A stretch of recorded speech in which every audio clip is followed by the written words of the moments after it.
Olá, meus irmãos, meus amigos. Eu desejo do fundo do meu coração uma boa noite, cheio de graça e de favor do Senhor na sua vida.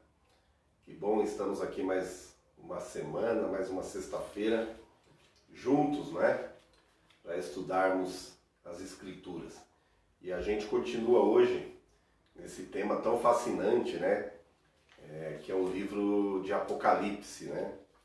A semana passada a gente fez uma pequena introdução sobre a estrutura do livro, sobre objetivos do livro, o público-alvo primário, para quem foi escrito em primeira mão esse livro, como ele se apresenta, uma maneira bíblica e coerente de interpretá-lo, né?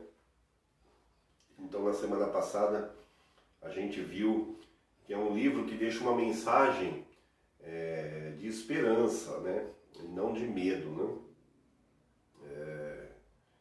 Geralmente, quem tem pavor do livro, quem prefere não ler, tem ele como um vilão, né? Entre os livros da Bíblia, é alguém ou que não conhece o livro, né? Ou que aprendeu ou tem ou recebeu algum tipo de orientação sobre esse livro com uma interpretação errônea, né? É um livro que fala de esperança, né?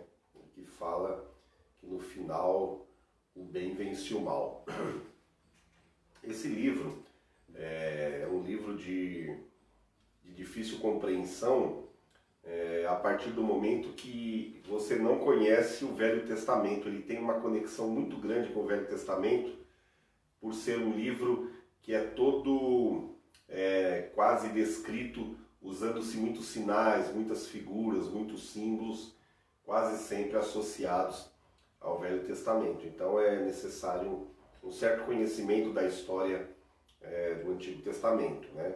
Quando eu citei para vocês a semana passada o exemplo de quando fala sobre Balaão, Jezabel, Gog e Magog, esse tipo de conhecimento para saber exatamente do que João estava dizendo, é necessário a gente recorrer à história primária no Velho Testamento, né? É um livro que tem estrutura não cronológica, os fatos e os eventos não se desencadeiam em ordem cronológica, né? Então isso dificulta também um pouco mais a compreensão. É um livro que usa a linguagem do paralelismo progressivo. Então, numa mesma narrativa, muitas vezes está contemplado o passado, o presente e o futuro. Às vezes só o passado, às vezes só o presente, ou às vezes o presente e o futuro, enfim. Mas é um livro que contempla toda a história da igreja, do povo de Deus, a história da redenção. Então, é um livro fascinante, que desperta muita curiosidade, mas também ele é vítima de muitas interpretações, de muitas insinuações e, enfim, ele está suscetível à imaginação livre e solta de muita gente, né? A gente tem adotado a ideia, né, ou o conceito de que a Bíblia explica a própria Bíblia, né? Então, a gente não vai ficar aqui usando de achismo, né? Vamos tentar, à luz das Escrituras, interpretar o livro e extrair a sua mensagem para nós hoje, né? Se na semana passada a gente deu um título para a aula que seria Apocalipse, Medo ou Esperança, hoje a gente vai falar um pouquinho no sentido da importância do livro de Apocalipse para nós hoje. Então a gente vai falar um pouquinho sobre passado, presente e futuro, que estão aqui concisos, aqui estão inclusos, estão contemplados aqui toda a história do passado, no presente e no futuro, nesse livro tão maravilhoso, né? Como disse na semana passada, fazendo uma síntese assim bem rápida, o livro de Apocalipse é um livro que fala, basicamente, é um livro sobre Jesus, né? Ele é o personagem principal desse livro. É um livro sobre Jesus e a sua igreja, ou entre o noivo e a noiva, mas vamos usar aqui essa figura de noivo e noiva mais adiante. Hoje a gente vai se ater à figura ainda de Jesus e sua igreja. Então é um livro que basicamente sintetiza a pessoa de Jesus e sua igreja. É um livro diferente do que muita gente imagina, não é um livro de enigmas, de mistérios, embora haja, mas é um livro de revelação. Ele é dado com o objetivo de descortinar coisas para nós, né? Então, o livro de Apocalipse é como se um véu fosse tirado e nos é dado conhecer, né? Nos é dado discernir determinadas coisas, né? Essa revelação, muitas vezes, ela vem por meio de figuras, né? Como já falamos aqui, de sinais, por meio de muita simbologia, né? Então a gente vai falar de candelabro, candeeiro, selos, trombetas, taças. Também há uma linguagem assim que usa por demais, os números, né? E o número que mais aparece em toda essa narrativa desse livro é o número 7, que aparece 54 vezes, né? E esse livro, falando de Jesus e sua igreja, ele, de modo geral, ele mostra que tanto a igreja como a história estão sob o total controle, sobre o total domínio de Jesus Cristo, né? Diferente do que os nossos olhos veem ou a nossa percepção humana possa acreditar, a história não caminha para um caos, né? Para uma dissolução, mas ela caminha para um fim glorioso, com a vitória completa de Cristo e de sua igreja sobre todas as forças do mal, né? Esse livro também nos é dado com propósitos morais, né? Com propósitos espirituais também. É um livro que traz consolação a partir do momento que mostra as entranhas, o âmago dessa luta que, embora seja espiritual, nós estamos travando, né, contra o mundo, contra o diabo, e narra a vitória retumbante de Cristo sobre todos os seus inimigos, né? Então o livro de Apocalipse deve despertar em nós, incentivar-nos a buscar santidade. Também é um livro que nos propõe encorajamento no tempo do sofrimento, nos tempos de perseguição. E por fim é um livro que nos leva, quando entendemos a grandeza de Deus e o seu poder, e o seu amor e o seu cuidado para com os seus, é um livro que nos faz se render, né? Adorar aquele que está assentado no trono, né? Como diz o profeta Isaías, que está assentado no alto e sublime trono, né? Ele governa sobre todos. Então, esses são os principais pontos que eu queria frisar aqui no começo desse tempo de estudo. Também é importante colocar que as pessoas que se aproximam desse livro com um simples intuito de saber sobre eventos futuros, com essa obsessão escatológica, saber detalhadamente coisas cronológicas, cronograma, acabam por perder o cerne do livro, a mensagem do livro, né? E na prática o livro traz algumas mensagens, né? Que eu tentei sintetizar aqui rapidamente. Primeiro é a certeza de que Jesus tem total controle sobre a sua igreja, né? Total domínio, né?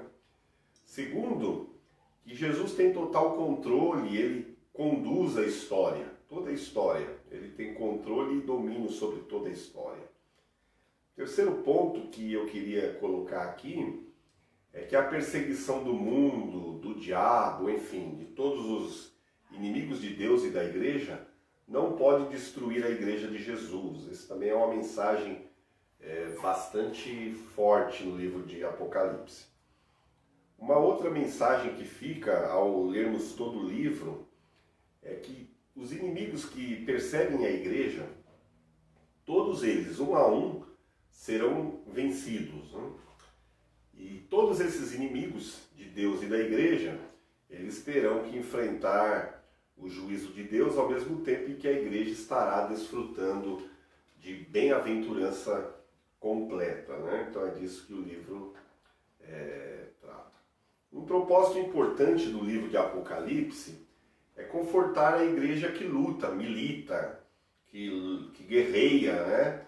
Em seu conflito contra as forças malignas, as forças do mal, né? Então é um livro que está cheio de palavras de consolação para os santos que são afligidos e perseguidos em todo o tempo, não só nos dias de João, né? Então esse livro traz muita consolação. Diz, por exemplo, que Deus vê as nossas lágrimas, por exemplo. Isso está no livro de Apocalipse, né? Capítulo 7, capítulo 21. Fala de um Deus que contempla o nosso choro, as nossas lágrimas.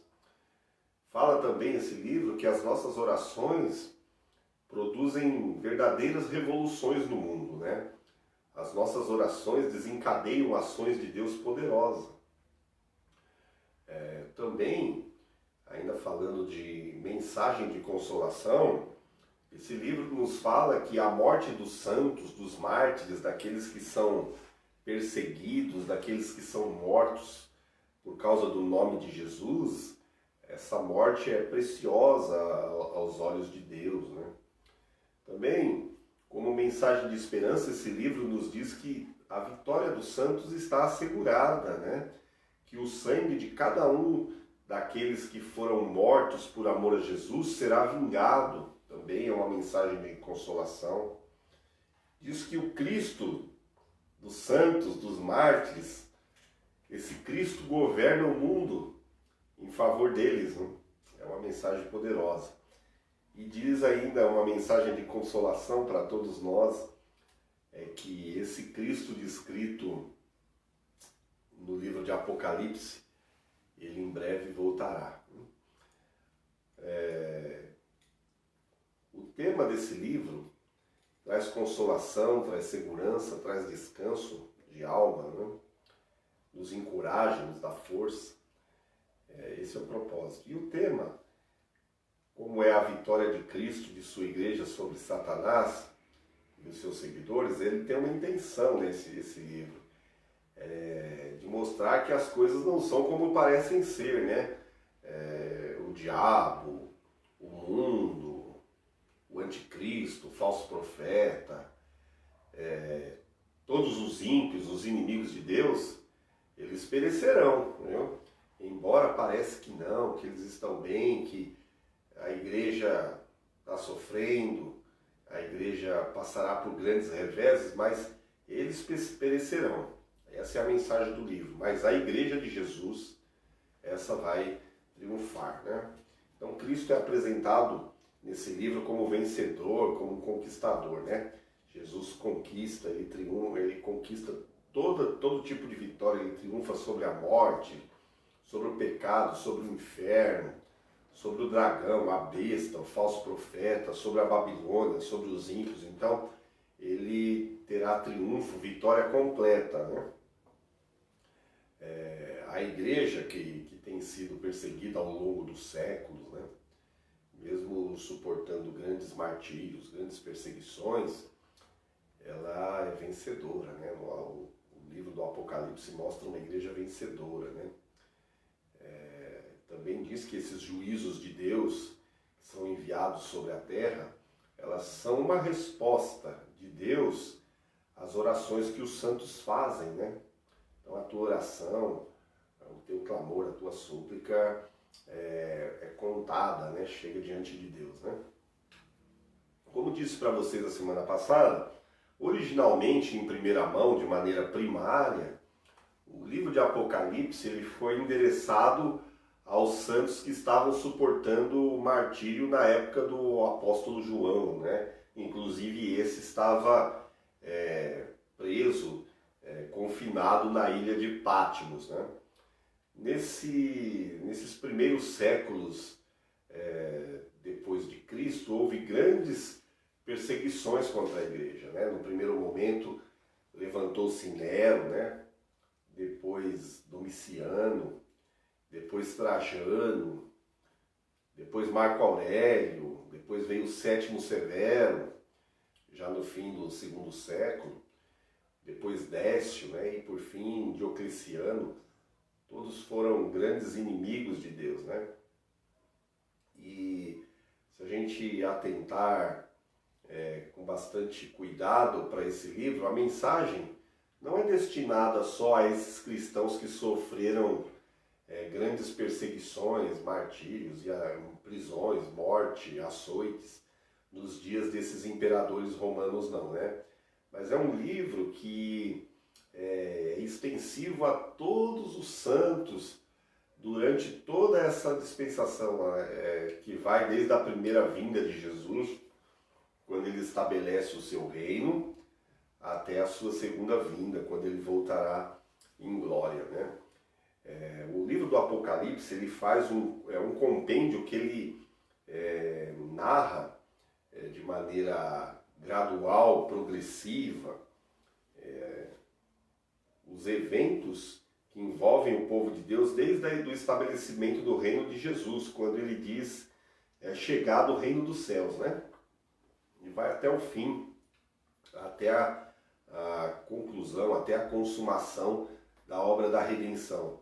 Mas para descrever todo esse período, esse espaço de tempo, é usado o recurso dos símbolos e das figuras que são anteriores a Jesus, né? Que são do Velho Testamento, para que a mensagem seja entendida, compreendida pelos cristãos recém-advindos do judaísmo e também para todos aqueles que se dedicam ao estudo das Escrituras, né? Então, esse livro então, não é destinado somente aos cristãos daquele período. Se fosse assim, não havia razão dele estar no cânon sagrado, né?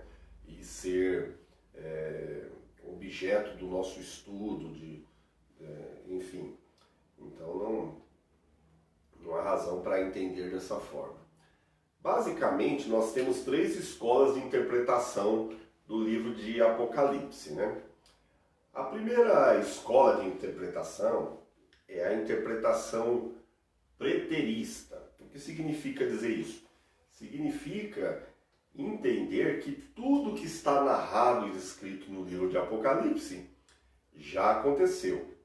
É bem verdade, como nós estamos tratando hoje, Apocalipse é passado, presente e futuro. Muitos dos eventos elencados no livro de Apocalipse realmente já aconteceram, mas não todos. A gente não pode ser assim incoerente, né, com a interpretação bíblica e entender como essa linha de interpretação entende que tudo já aconteceu. É um livro que não diz mais nada, né? Então, para essa escola de interpretação, o livro narra apenas perseguições sofridas pelos judeus e pelos primeiros cristãos da era apostólica, né? Então, eles acreditam que o livro já cumpriu o seu propósito, que era fortalecer e encorajar a igreja do primeiro século. Qual é a lacuna, qual é a falha nessa interpretação? A falha é não perceber que esse livro é dado como um livro profético, pertinente a toda a igreja em todos os tempos, que a palavra de Deus é viva, é dinâmica, ela é atual e ela fala em todo o tempo, né? E toda a consolação, toda a esperança e encorajamento que são as mensagens deste livro não se restringem a atender às necessidades, aos anseios dos cristãos primitivos, mas a todos os cristãos em todo o tempo da história, né? Então, essa é a primeira escola de interpretação, que é a interpretação preterista, ou que tudo já ficou no passado, né? Então, embora muita coisa realmente já tenha acontecido, a gente não pode determinar que 100% do livro de Apocalipse ficou no passado e ele se tornou um livro caduco, né? E não é verdade isso. Hoje já se tem uma divergência nessa escola de interpretação, a escola preterista, que é a escola preterista parcial. Então, eles já admitem, né?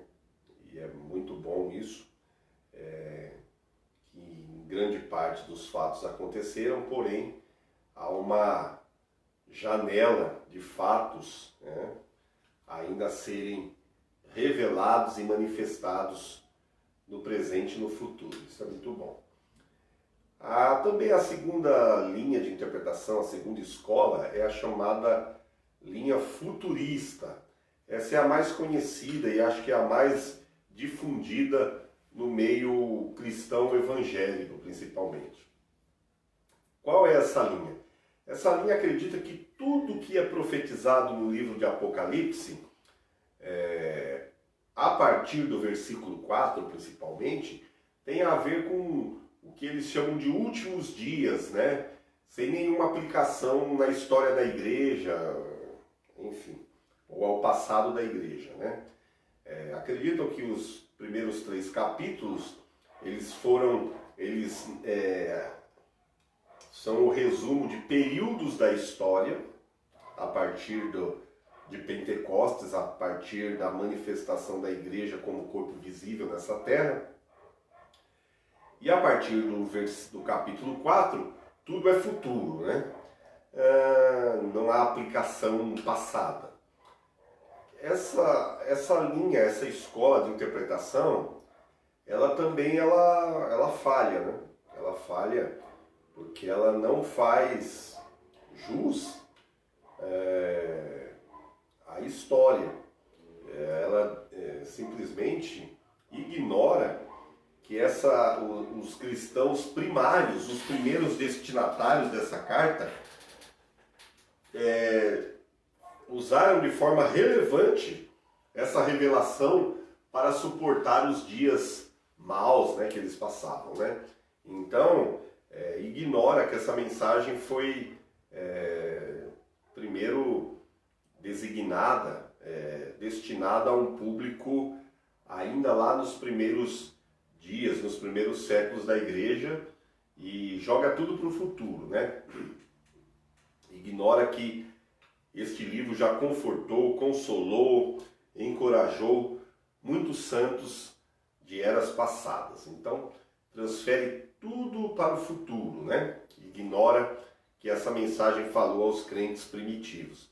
Também essa linha de interpretação futurista transfere o reino de Deus para um futuro ainda distante, longínquo, né?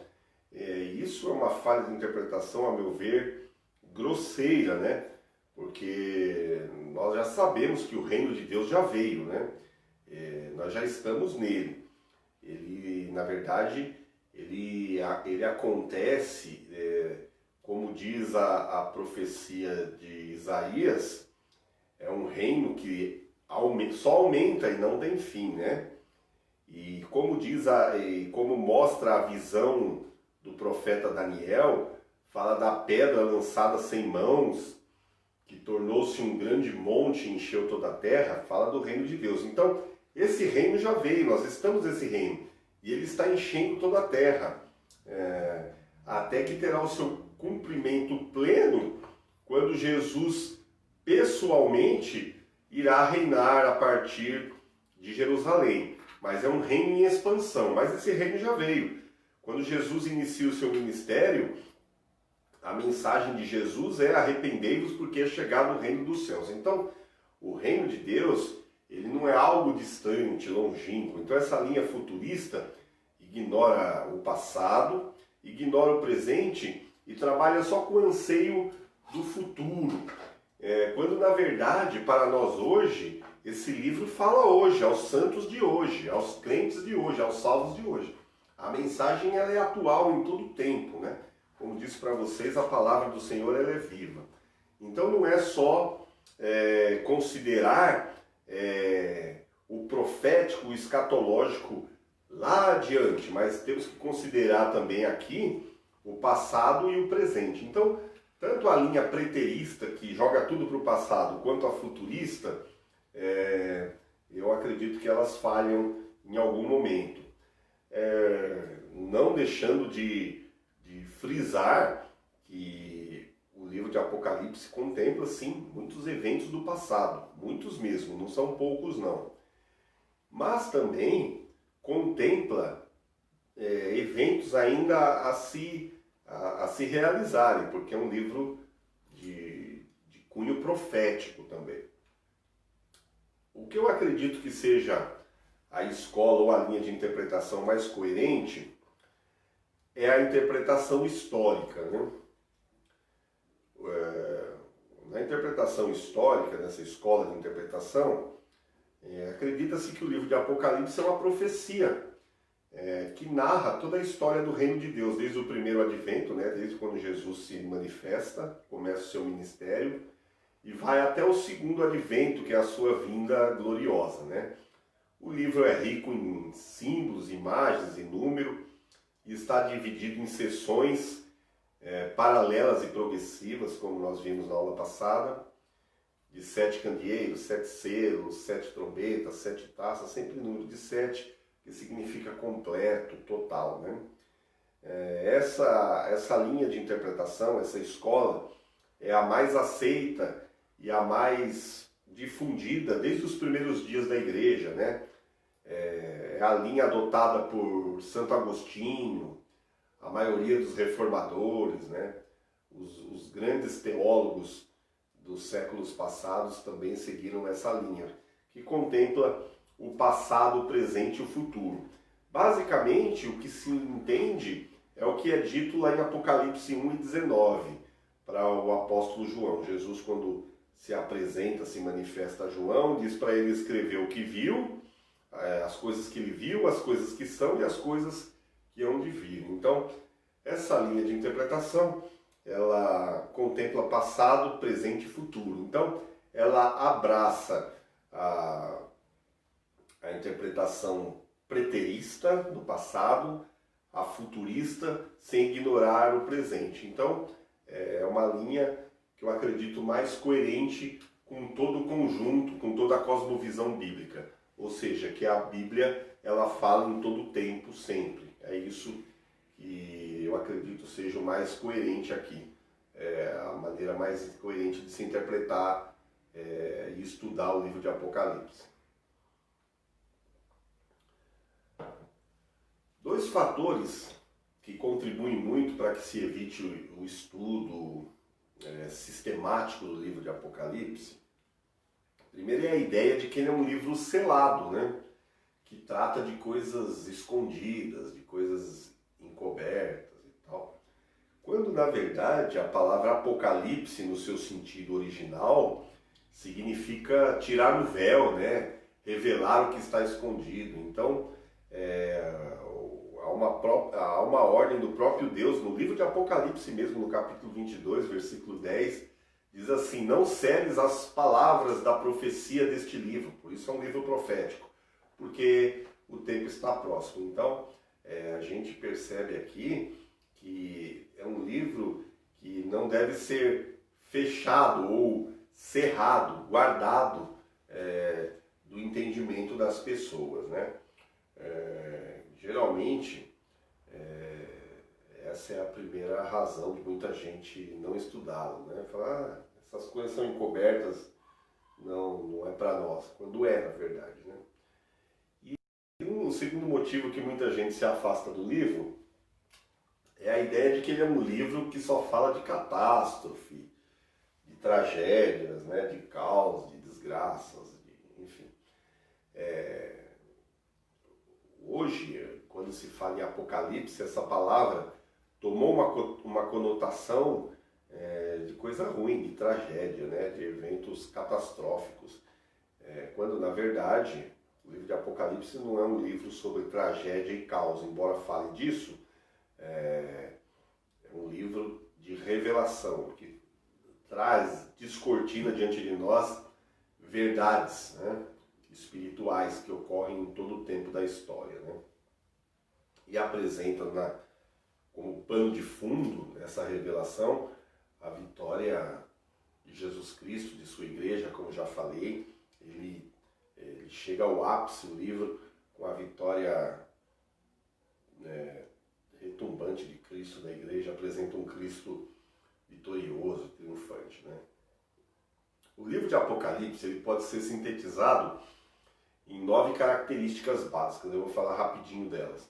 Primeiro, é um livro centrado na pessoa de Jesus, né? É um livro que exalta a grandeza, o poder, a majestade, a glória de Cristo. Esse livro fala do seu triunfo e não simplesmente descortina ou revela eventos futuros, como muita gente imagina. Então é um livro centrado na pessoa de Jesus Cristo. Como disse para vocês, não é um livro selado, é um livro aberto, né? João recebeu a ordem para não selar o livro, né? Isso significa que essa mensagem ainda tem que ser dada e levada a muitas pessoas, ao povo de Deus em todo o tempo, né? Esse é um livro que deveria ser muito mais lido, muito mais pregado, até nos nossos cultos públicos, porque ele tem uma mensagem muito forte, né, de uma realidade impressionante.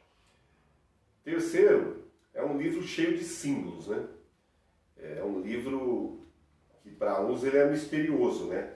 Esses símbolos são como janelas que se abrem para os salvos e se fecham para aqueles que não conhecem a palavra da verdade. Para eles é loucura, como a Bíblia diz, né? O Evangelho. Então, é um livro rico em símbolos, fala de cordeiro, leão, de noiva, Nova Jerusalém e tudo mais. É um livro de profecia, como eu disse para vocês, é um livro profético, né?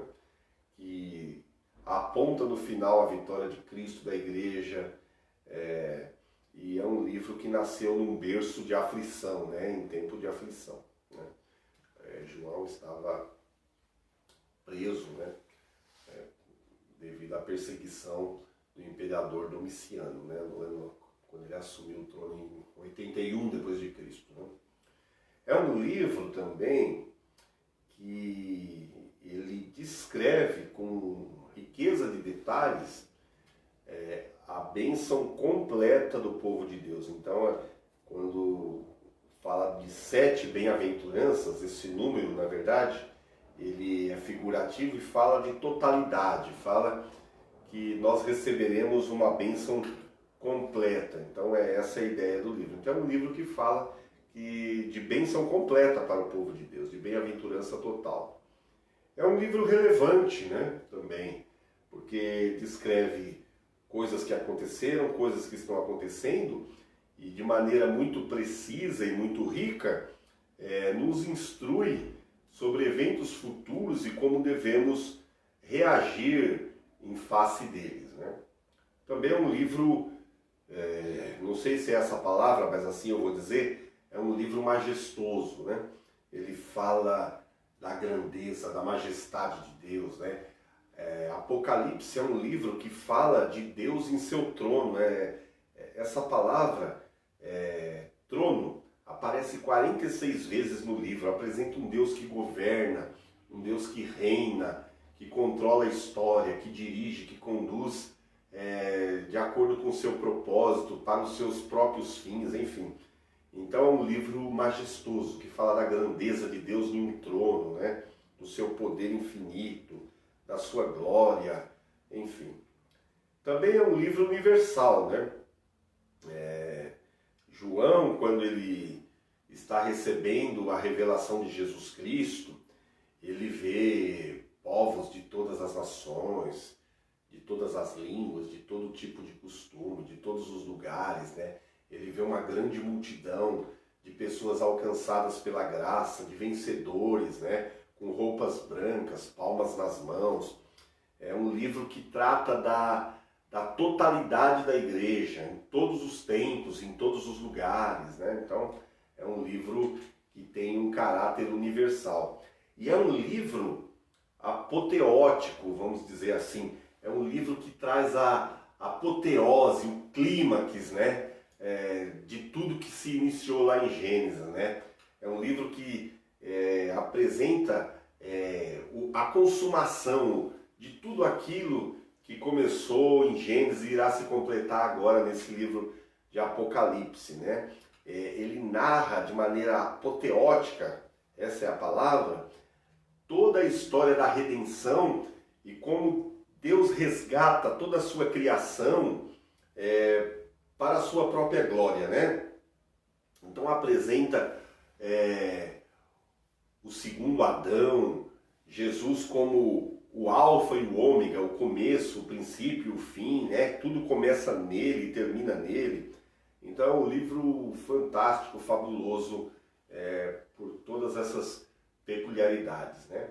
O público-alvo principal, ou primário, como já disse para vocês, era um público que se agregava, se ajuntava em igrejas, pequenas igrejas, na Ásia Menor, né? Que aqui é narrado como as 7 igrejas da Ásia. Então, essas 7 igrejas da Ásia Menor, é importante a gente colocar que não só tinham 7 igrejas na Ásia Menor, mas o livro fala de 7 de maneira figurada para mostrar a totalidade da igreja. Como eu disse para vocês, é um livro todo estruturado sobre 7, o número 7, né? Então 7 candeeiros, 7 estrelas, 7 selos, 7 trombetas, 7 taças, 7 espíritos, 7 cabeças, 7 chifres, 7 montanhas. Então, o número 7 significa algo completo, algo total, pleno, fechado, né? E, então haviam mais de 7 igrejas na Ásia Menor. Quando Jesus envia carta a 7 igrejas, significa que ele estava mandando mensagem para toda a igreja, em todos os lugares, em todo o tempo, né? Não há nenhuma indicação, embora muita gente assim considere, que essas 7 igrejas também representam 7 períodos sucessivos da história da igreja. Não acredito dessa forma porque todas as características e peculiaridades que são apresentadas em cada uma das igrejas, todas essas características e peculiaridades, elas se encontram em todo o tempo da história da igreja, em todas as eras, em todas as dispensações, né? Então, isso não se sustenta. João escolheu essas 7 igrejas para que elas servissem como representação para toda a igreja, né? Então, o Apocalipse, vou repetir, não é para o passado, é para toda a igreja, passado, presente e futuro. O livro de Apocalipse é destinado, então, a todos os cristãos, né? Por isso, não devemos restringir a linha preterista, nem a futurista, mas contemplar toda a história da igreja. Quando a gente começa a ler o livro de Apocalipse, ao público primário dessa igreja, algumas coisas me chamam a atenção. A primeira coisa que apresenta é Jesus no meio da sua igreja, né? E ali ele vem para exortar e para trazer juízo sobre essa igreja. Então, quando Jesus está andando, passeando, ou está no meio dos candeeiros, ou no meio da sua igreja, ele, antes de manifestar juízo ao mundo, ele vem e manifesta juízo à sua igreja, como bem diz o apóstolo Pedro em sua primeira carta, no capítulo 4, versículo 17. Então, aqui apresenta Jesus julgando as 7 igrejas antes de mostrar seu julgamento ao mundo, que começa a partir do capítulo 4. Então, ele primeiro julga os de dentro para depois julgar os de fora, né? Essas 7 igrejas, elas falam da plenitude da igreja, né? Em todos os lugares, em todas as épocas, desde o seu nascimento até a sua subida por ocasião do arrebatamento. Não, de maneira alguma, significa 7 períodos distintos da história, como muitos ensinam, né? Todas essas características e realidades estiveram presentes e esses sinais a gente pode perceber em cada congregação local, em cada todo o tempo da história, não se restringe a um período não. Todas essas cartas, essas 7 cartas, basicamente têm a mesma estrutura para essas igrejas, né? Primeiro, Jesus se apresenta, ele aprecia essa igreja, depois elogia, né? Depois, quando tem alguma reprovação, ele vai reprovar, e por fim ele encerra sempre essa carta com promessas, né? 2 igrejas só receberam elogios, que é Esmirna e Filadélfia. Outras 4 igrejas receberam elogios e críticas, né? Que é Éfeso, Pérgamo, Tiatira e Sardes.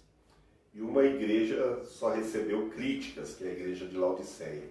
Na verdade, não são períodos distintos, não são igrejas diferentes, mas aqui significa grupos dentro da igreja de Jesus, né? Com características, com virtudes e defeitos ao longo da história. Então, essas cartas enviadas às 7 igrejas da Ásia Menor, elas nos ensinam várias lições. Primeiro é que Cristo é conhecido na igreja, né? Primeiro ele se apresenta na igreja, ele é visto na igreja e depois através da igreja, né? Ninguém consegue ver a Cristo, ver a sua glória, se não fazer parte da igreja, né? Fora da igreja de Jesus. A salvação não é por meio da igreja, a salvação é por meio de Jesus, mas ninguém pode ser salvo não sendo corpo. Então, uma das características de todo salvo é ser corpo, né? É ser igreja. Também, uma lição importante, quando a gente vê Cristo no meio da igreja, no meio dos castiçais, dos candeeiros, é que ele está no meio da sua igreja como solução, como remédio para os males dela, né? Para os males da sua própria igreja. Então, ele não só está no meio da igreja, mas ele anda no meio dela, e aqui descreve que ele anda em ação investigatória, né? No meio da sua igreja. Ele sonda a igreja e usa a expressão que os seus olhos são como chama de fogo, né? Há muitos males que atacam a igreja ao longo da história, né? Esfriamento, perseguição, heresias, imoralidade, presunção, apatia, divisões, contendas. Mas em todo tempo, Jesus se apresenta como remédio para qualquer que seja o mal, né? Para a igreja de Éfeso, que tinha perdido o primeiro amor, ele se apresenta como aquele que anda no meio dela, no meio da igreja, que segura a liderança pela mão, e ele é o pastor dos pastores, o sumo pastor, ele é o pastor superior, e ele diz assim: eu vejo tudo, eu tudo conheço, né? Para a igreja de Esmirna, que passava pelo sofrimento da perseguição, enfrentava mortes de alguns, martírio, ele se apresenta como aquele que esteve morto e tornou a viver. Em Pérgamo, que era uma igreja era uma igreja híbrida, né? Misturando o mundo com o conhecimento do mundo, perdendo o senso da verdade, ele se apresenta como aquele que tem a espada afiada de 2 gumes, que exerce juízo, que separa a verdade do engano. Então, em todas as cartas ele se apresenta como remédio, né? A igreja de Tiatira era uma igreja que tolerava impureza, era uma igreja que tinha caído na imoralidade. Então, Jesus se apresenta como aquele que tem os olhos como chama de fogo, né? E os pés semelhantes ao bronze polido, fala de pureza, né? Para a igreja de Sardes, ele que era uma igreja que tinha fama de ser viva, mas era uma igreja que estava morta. Era só imagem, né? Sem essência, né? Era uma reputação, a reputação era de uma igreja cheia de vida, de virtude, de testemunho, mas na realidade era uma igreja morta, né? Então Jesus se revela como aquele que tem os 7 Espíritos de Deus, né? E as 7 estrelas, né? Ele se apresenta dessa forma para uma igreja que tinha só fama, mas não tinha vida. Isso é importante. Para a igreja de Filadélfia, essa igreja era uma igreja fraca, gente, é uma igreja pequena, mas ele faz um elogio a essa igreja, que era uma igreja fiel. Era uma igreja sem força política, sem força financeira, mas era uma igreja fiel na palavra. Então Jesus diz que ele é quem tem a chave de Davi, que abre e ninguém fecha, que fecha e ninguém abre. Ele se apresenta como a força dessa igreja que aparentemente é fraca, né? Para a igreja de Laodiceia, é uma igreja que ele só tinha repreensão, né? Uma igreja sem fervor espiritual, uma igreja morna, uma igreja rica financeiramente, abastada materialmente, mas de uma pobreza espiritual incrível, né? Então Jesus se apresenta como aquele que é fidedigno, aquele que é fiel, aquele que está no meio de mudanças, né? Que ele traz mudança, traz arrependimento, né? É importante a gente observar que dentro de todas essas igrejas que têm virtudes e defeitos, algumas só virtudes, algumas só defeito, existem pessoas fiéis e pessoas infiéis. Em Pérgamo, por exemplo, diz que não toda a igreja de Pérgamo, mas alguns dos que congregavam naquela igreja, eles estavam seguindo a doutrina de Balaão, por exemplo. Eles estavam fazendo mercadoria do evangelho, né? E isso muita gente faz hoje. Em Tiatira, por exemplo, grande parte dos crentes daquela igreja, eles toleravam ensinos falsos, as práticas proféticas enganosas. Aqui João chama de Jezabel, né, profetisa imoral. Mas nem todos os crentes dessa igreja caíram nessa heresia perniciosa. Está lá em Apocalipse 2, versículo 24 e 25, diz que era um grupo, não era todos. Em Sardes também, embora a igreja estivesse vivendo de aparência lá, diz que ainda havia uns poucos que não haviam contaminado as suas vestiduras, né? Isso está em Apocalipse 3 e 4. Em Éfeso havia fidelidade na doutrina, mas faltava amor, né, na prática do cristianismo. Então, eles eram ortodoxos de cabeça, de intelecto, mas eles eram hereges na conduta, né? A fé que eles professavam não correspondia à prática deles, né? Isso é muito comum nos dias de hoje. Essa mensagem é tão atual para nós hoje.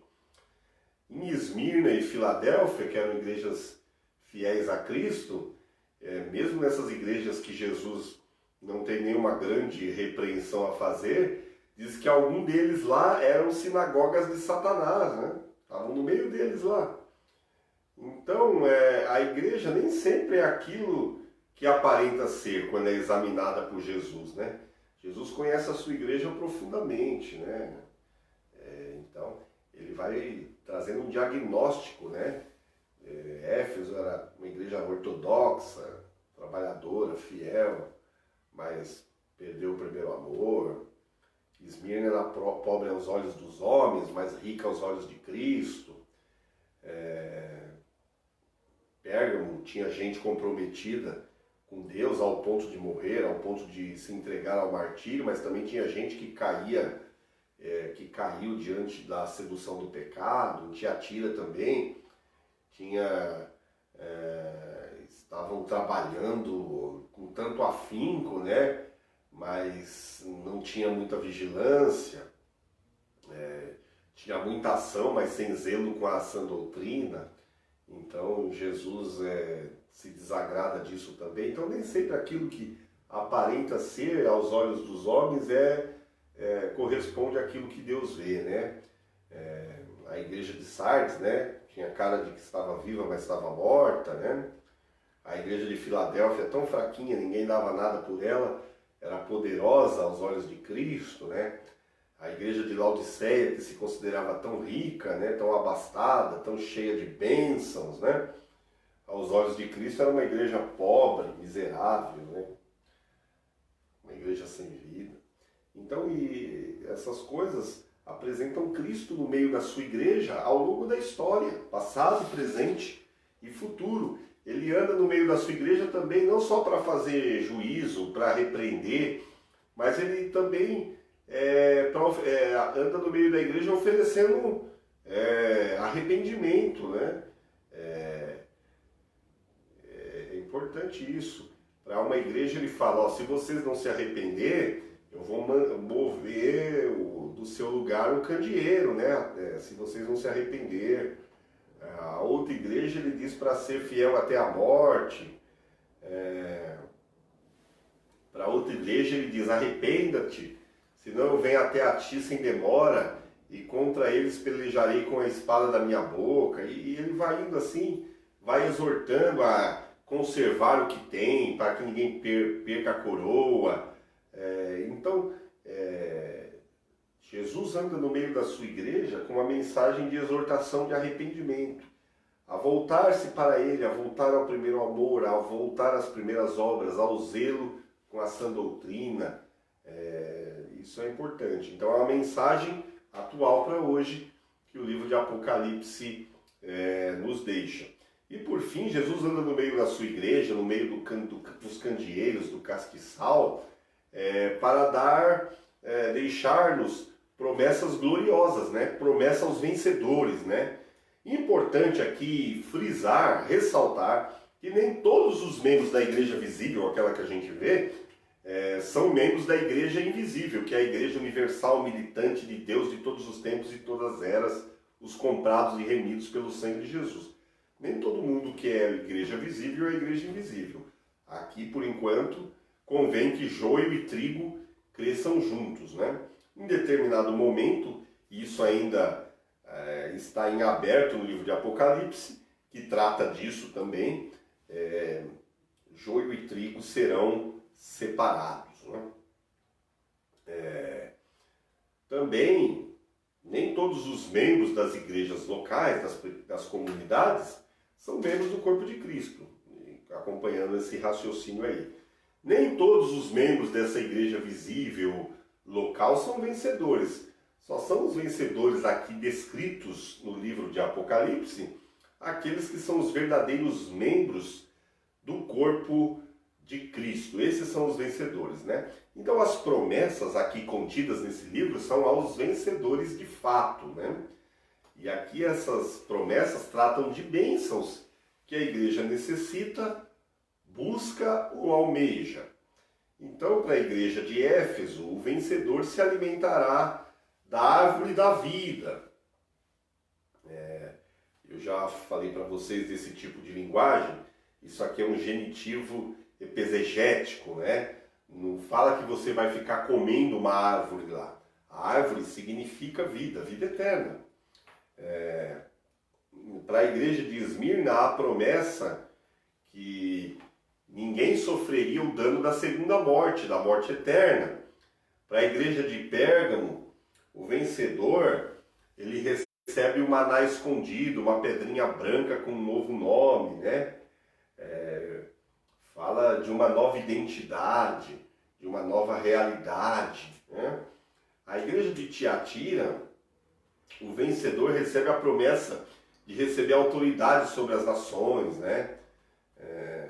A igreja de Sardes, a promessa se refere a ter os nomes escritos no livro da vida e os nomes de cada um dos santos serem confessados diante do Pai no juízo, no dia do juízo de Deus, né? Para a igreja de Filadélfia, a promessa do vencedor receber, ser coluna, né? No santuário de Deus. Como eu disse para vocês, o livro é altamente figurado, você não vai ficar lá que nem um poste, que nem uma coluna no santuário de Deus, né? Está falando de força isso, está falando de poder, não está falando de você ser uma coluna presa, parado, inanimado, imóvel, né? E para a igreja de Laodiceia, o vencedor recebe a promessa de se assentar com Cristo no seu trono, de reinar com Ele. Então essa linguagem é muito importante. Concluindo a nossa aula de hoje,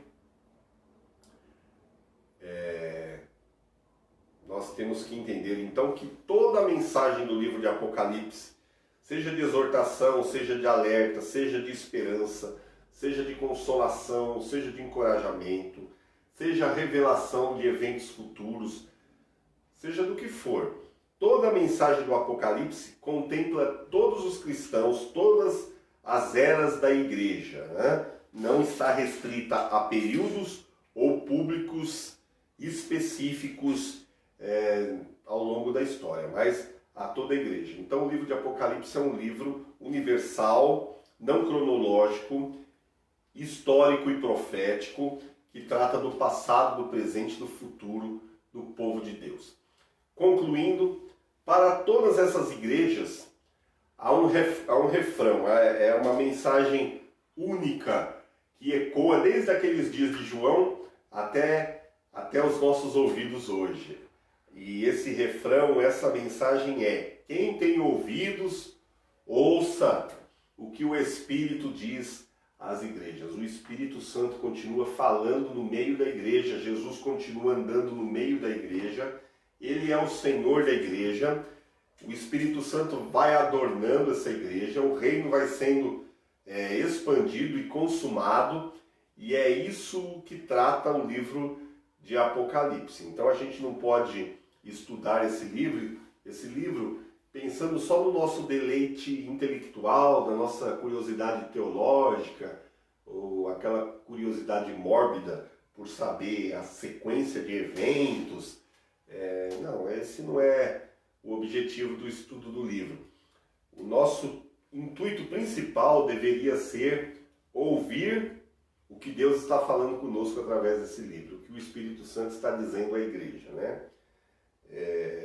E esse livro, ele realça a bem-aventurança que é ler o livro, ouvir o que Deus está falando através do Espírito Santo e obedecer, se submeter à profecia desse livro.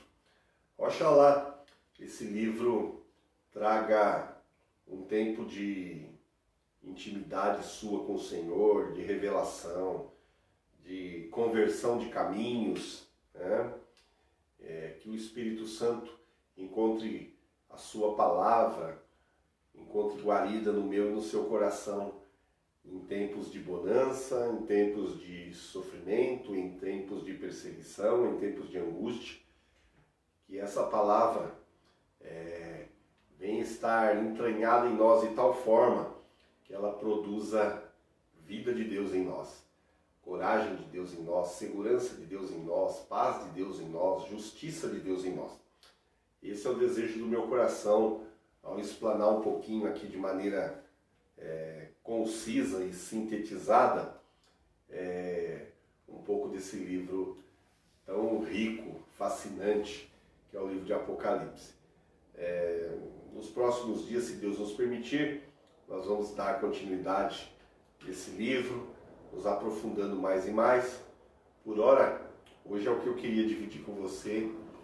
Grato estou a Deus por esse tempo que Ele nos propiciou, de estarmos juntos, meditando, refletindo, nos debruçando sobre esse livro tão maravilhoso, que é a palavra de Deus viva e eficaz para a igreja do passado, do presente e do futuro. Apocalipse fala hoje. É isso que eu queria repartir com você. Que Deus nos abençoe.